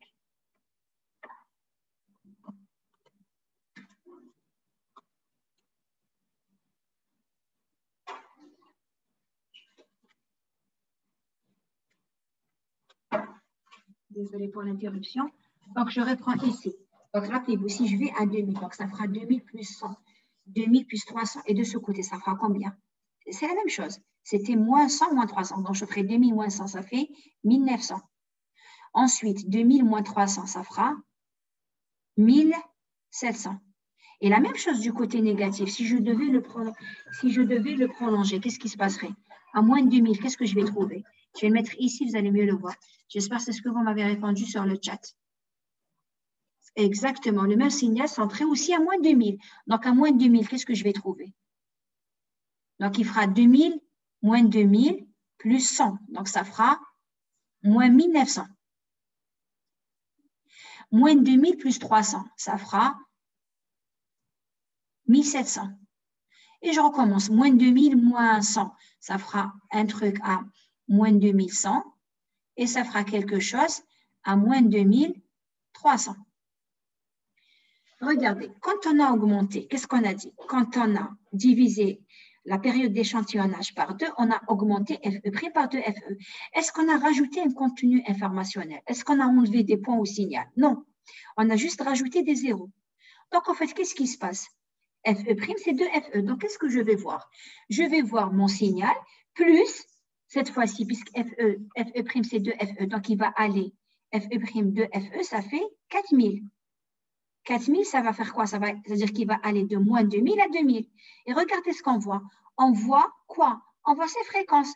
On voit la fréquence de 1700. On voit la fréquence de 1900. C'est normal, puisqu'on est en train de voir cette fois-ci. Ce que je ne suis pas arrivée à vous faire tout à l'heure. Je suis en train de voir le signal sur 2 périodes. Enfin, 2. Je vois la partie, parce que je le vois jusqu'à 2000, donc je vais voir cette partie. Et je le vois jusqu'à moins 2000. De moins 2000, je vais voir cette partie. Donc, je vais voir de 1900, de moins 1900, moins 1900, moins 1700. Est-ce que vous voyez le premier exemple? Est-ce que vous avez compris ce qui s'est passé? En augmentant FE, de 2 FE, je suis en train de voir, au lieu de voir ce qui se passe de moins 1000 à 1000, je vois ce qui se passe de moins 2000 à 2000. Et avant 2000, je sais que 2000, il est périodique de période 2000. Donc, je vais voir 2000 moins 100, ça fait 1900. 2000 moins 300, ça fait 1700. Pareil, moins 2000 plus 100, ça fait moins 1900. Moins 2000 plus 300, ça fait moins 1700. Est-ce que c'est bon pour cet exemple? Le fait d'avoir ajouté des zéros entre les points, je n'ai pas de contenu informationnel. J'ai rajouté des points, mais j'ai juste diminué la période d'échantillonnage, veut dire augmenter la fréquence d'échantillonnage. Donc, au lieu de voir le signal sur une période, je le vois sur 2 périodes. Est-ce que c'est bon, mes étudiants? Vous me dites si ce n'est pas clair. OK. Pour celles qui ont répondu, c'est oui. Donc, qu'est-ce qui va se passer si cette fois-ci on prend, si je prends maintenant TE' égale TE sur 4. Donc, FE' égale 4 FE. FE, c'était 2000. 4 fois 2000, ça fait 8000. Donc, je vais voir mon signal de moins 4000 à 4000. C'est bien ce que j'ai ici. Ça, c'est FE' sur 2. Et ça, c'est moins FE' sur 2. Qu'est-ce qui va se passer? Je vais le voir sur plus de périodes. Regardez ce qu'on avait tracé tout à l'heure, 2000. Les voici. Ça, c'est ça. Les 4 que j'avais vus ici, les voici. Et qu'est-ce que je vois en plus? Lui se répète tous les 2000. Donc, à 4000, qu'est-ce qui va se passer à 4000? 4000 moins 100, ça fait 3900. 4000 moins 300, 3700, je les vois. Et à moins 4000, 4000 plus 100, ça fait moins 3900. Moins 4000 plus 300, ça fait moins 3700. Regardez ce qui est en train de se passer. Quand vous augmentez, quand vous suréchantillonnez, vous voyez votre signal sur autant de périodes que vous avez échantillonnées. Mais maintenant, est-ce que mon signal, il comporte autant de fréquences? Non, mon signal il ne comporte que 2 fréquences, 100 et 300. Regardez, j'en ai plusieurs maintenant. C'est vrai que je vais peut-être gagner un signal plus précis, mais est-ce que c'est ce que je veux? Non. Donc, qu'est-ce qui va se passer? Donc, encore une fois, on va s'arrêter ici, on va reprendre immédiatement. Donc, forcément, dès que vous suréchantillonnez, forcément, vous multipliez par 2. Donc, ici, FE', c'est 2 FE. Donc, en fait, je vais voir 2 périodes, sauf que voilà la première période, voilà la moitié de la deuxième, la moitié de la deuxième. Si vous prenez FE' égale 4 FE, vous allez voir sur 4 périodes. 1, 2, 3, et la quatrième, vous avez une moitié positive et la moitié négative. Maintenant, en termes de contenu fréquentiel, bon, pourquoi j'interpole? La base, quand on veut interpoler, c'est que je vais avoir plus de points. Je le fais souvent avant une conversion numérique analogique, par exemple. Je veux gagner en précision. Ben, ce signal-là, si je le donne à quelqu'un, qu'est-ce qu'il va me dire? Il va me dire qu'il a composé de la fréquence 100, il va me dire qu'il y a la fréquence 300, il va me dire qu'il y a la fréquence 1700, 1900, il va me dire qu'il y a la fréquence 2100, il va croire qu'il y a tout ça, 2300, le dernier, 3700 et 3900. Est-ce que mon signal est composé de tout ça? Non. Mon signal ne comporte que les fréquences 100 et 300. Tout le reste est dû au fait que j'ai juste suréchantillonné. Il faudrait que je les enlève. Comment les enlever? Que ce soit dans ce cas ou dans celui-là. C'est vrai que je veux avoir la nouvelle fréquence. Je veux augmenter de fréquence. Oui, je veux passer de 1000 à 2000. Je veux passer de 1000 à 4000. Mais en gardant le même contenu fréquentiel. Donc, qu'est-ce qu'il faut que je fasse? Moi, mon contenu, il est entre moins 1000 et 1000. Donc, une fois que j'ai rajouté les points, je vais placer ici un filtre passe-bas. Regardez.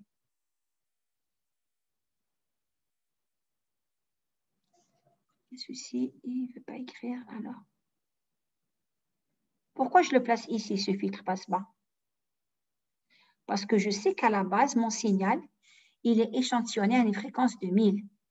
C'est-à-dire que tout mon contenu est entre moins 1000 et 1000. Donc, je vais faire quoi?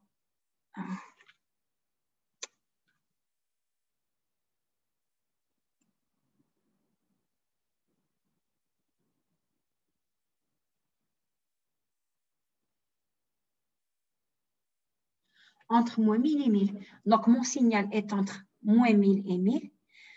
Je sais que son contenu, il n'a de contenu fréquentiel vrai qu'entre moins 1000 et 1000. Donc, je vais placer un filtre passe-bas entre moins 1000. Qu'est-ce qui va se passer? Je vais enlever ça. Et ici, pareil. Il est toujours entre moins 1000 et 1000. Donc, je vais placer un filtre passe-bas entre moins 1000 et 1000. Vous me direz qu'est-ce que je vais gagner? Je vais vous dire ce qu'on va gagner. Je l'enlève. Mais ma fréquence d'échantillonnage a augmenté. C'est toujours le même contenu, sauf que ici, FE, c'était 2000. Ici, FE, c'est 4000. Et ici, FE, c'est 8000. Regardez ce qui va se passer. Donc, cette fois-ci, pour que vous ne fassiez pas l'amalgame avec ce qu'on avait fait tout à l'heure. Tout à l'heure, il fallait placer un filtre passe-bas où? Un filtre passe-bas à FE sur 2D. Il avait un lien avec le nombre de décimations. Il fallait placer un filtre passe-bas avant de décimer pour éviter le repliement. Perdre, mieux que de perdre et rajouter. Cette fois-ci, qu'est-ce que je fais? Je fais d'abord, je rajoute d'abord mes zéros. Ensuite, toutes ces fréquences qui se sont rajoutées, il faut que je les enlève. Donc, quand je les enlève, je place un filtre passe-bas. Cette fois-ci, où c'est un filtre passe-bas qui ne change pas. Il n'a rien à voir avec le D. Vous placez un filtre passe-bas dans la fréquence de coupure et FE sur 2. Puisqu'il va de moins 100. Quel est son but? Enlever ce qu'on appelle les spectres miroirs. C'est comme si vous aviez un miroir, puisque ça s'est rajouté. Quand vous vous voyez sur quand vous êtes face à un miroir, il y a vous, il y a votre reflet sur le miroir. Eh bien, c'est pareil ici. C'est comme si j'avais plusieurs reflets dans un miroir. Je dois les enlever. C'est pour ça que ça s'appelle des spectres miroirs. Pourquoi je les enlève? Parce que moi, j'ai voulu augmenter la fréquence pour gagner de la précision. Mon but, c'était d'avoir plus d'échantillons, mais pas au détriment d'une déformation du signal, soit rajouter des fréquences. Donc, en fait, qu'est-ce qui va se passer? Vous allez placer, une fois que vous allez placer votre filtre passe-bas, donc, qu'est-ce qui va se passer ici?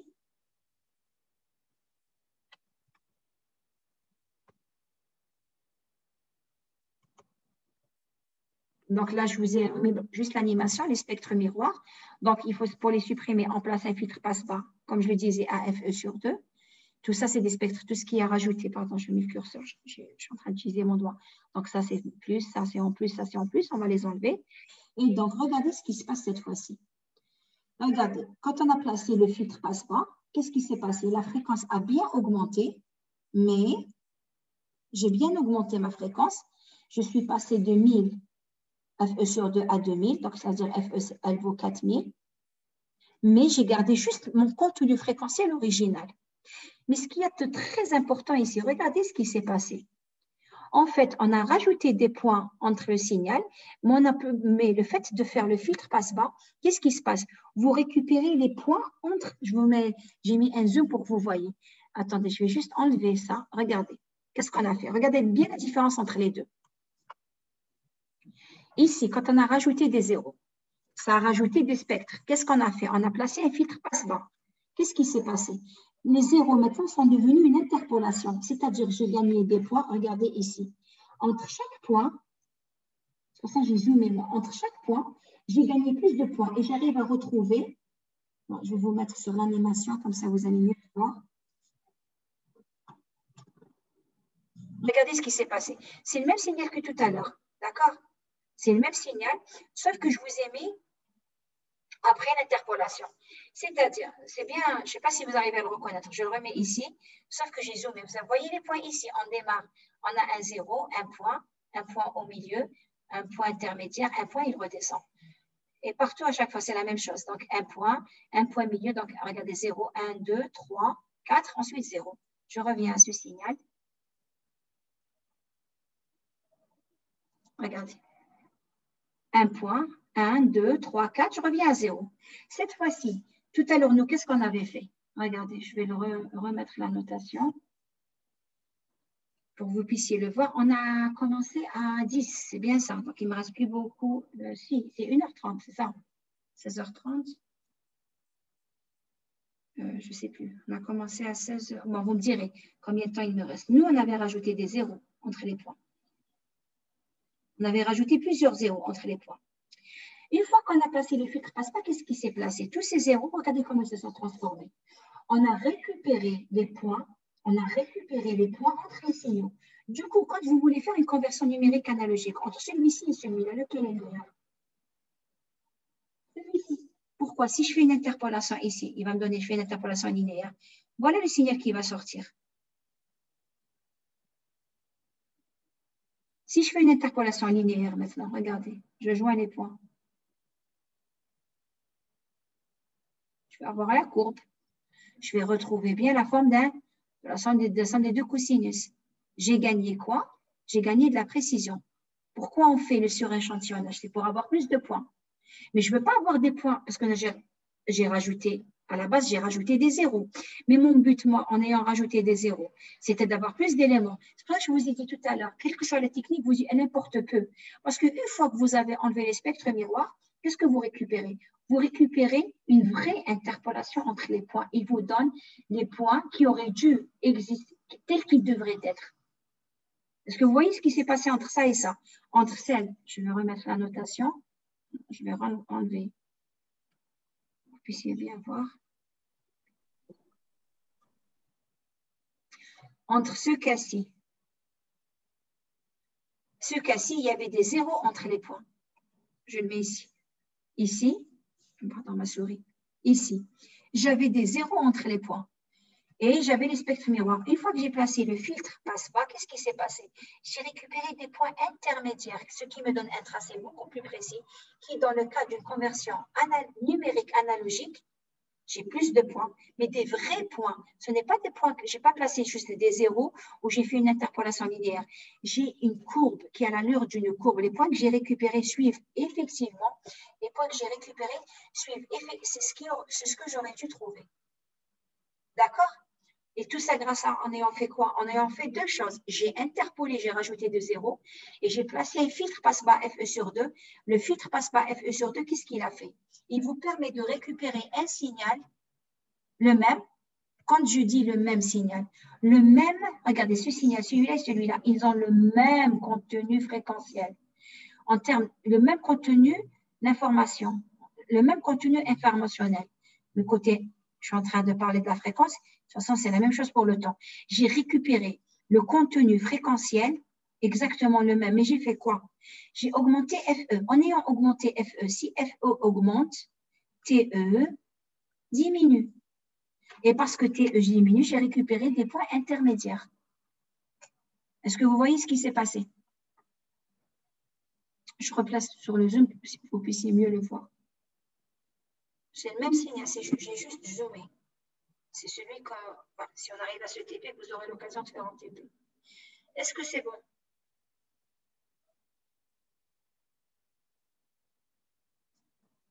Par rapport à cette partie, est-ce que c'est bon? Donc, je reprends. J'espère que je les ai résumés dans la prochaine diapositive. Alors, je ne sais pas si je l'ai fait. Parce que je voulais vous résumer. Je l'ai fait. J'enlève juste les dessins. Hein. On va s'arrêter là avant la décomposition polyphase. Je vais... je ne sais plus si j'ai fait 1h30. J'ai mal compté. Alors, regardez. Donc, ce que je veux que vous voyez, c'est surtout ici. Donc, je vais résumer ce qu'on vient de voir. Donc, dans le cas d'une décimation, vous êtes obligé d'abord de faire un filtrage passe-bas. Pourquoi? C'est pour éviter le repliement. Ensuite, après, vous faites votre décimation. Dans le cas d'une interpolation, vous faites l'interpolation, vous augmentez le nombre de points. Ensuite, vous faites un filtre passe-bas. Quel est son but? Éliminer les spectres supplémentaires. Donc, vous voyez bien qu'ils ne sont pas placés au même endroit. Pour la décimation, le filtre passe-bas doit être avant. Le filtre passe-bas, il a quoi comme fréquence de coupure? J'aurais dû mettre une diapositive où je résume tout ça. FC, c'est FE sur 2D. Ici, le filtre passe-bas, sa fréquence de coupure, c'est FE sur 2. Parce qu'il élimine ce qui vient en plus. Il garde les fréquences originales. Maintenant, pour arriver à la décomposition polyphase, on va en parler la prochaine fois parce qu'il y a un petit problème ici. On filtre, après on réduit le nombre d'échantillons. Ça veut dire que je filtre tout le signal, après j'enlève des points. Et ici, j'augmente les points, après je filtre. Il y a quelque chose qui ne va pas. C'est-à-dire, je filtre et puis j'enlève les points. De l'autre côté, j'augmente les points, après je filtre. Ce serait bien d'inverser les deux opérations. Quand je veux réduire les points, il vaut mieux que je réduise d'abord les points, après j'enlève. Et quand je veux augmenter, je préfère d'abord filtrer, ensuite augmenter. Mais on ne peut pas le faire directement. On ne peut pas inverser les deux opérations parce que le filtre anti-repliement, il sert à quoi? Vous devez le faire pour qu'il n'y ait pas repliement. Le filtre passe-bas, le deuxième, il enlève les spectres supplémentaires. Mais il faut d'abord que j'ai des spectres supplémentaires. Donc, il faut d'abord faire. Alors, il y a un moyen d'inverser les deux opérations, mais grâce à une petite manipulation qui s'appelle la décomposition polyphase, chose qu'on va voir la prochaine fois. D'accord? J'espère que les choses ont été claires. Si elles n'ont pas été, vous revisualisez vos vidéos et vous me posez des questions. S'il faut, je ne sais pas, s'il faut, je ne sais pas si on va attendre le TD, parce que je crois au niveau TD, au niveau TD, vous en êtes au filtre RI, il faut RI. RIF, madame. Bon, je vais arrêter l'enregistrement le temps que vous répondiez à mes questions. Ah, vous êtes toujours au filtre RIF. D'accord, c'est oui, un gros décalage entre TD. Bien. Je vais quand même arrêter.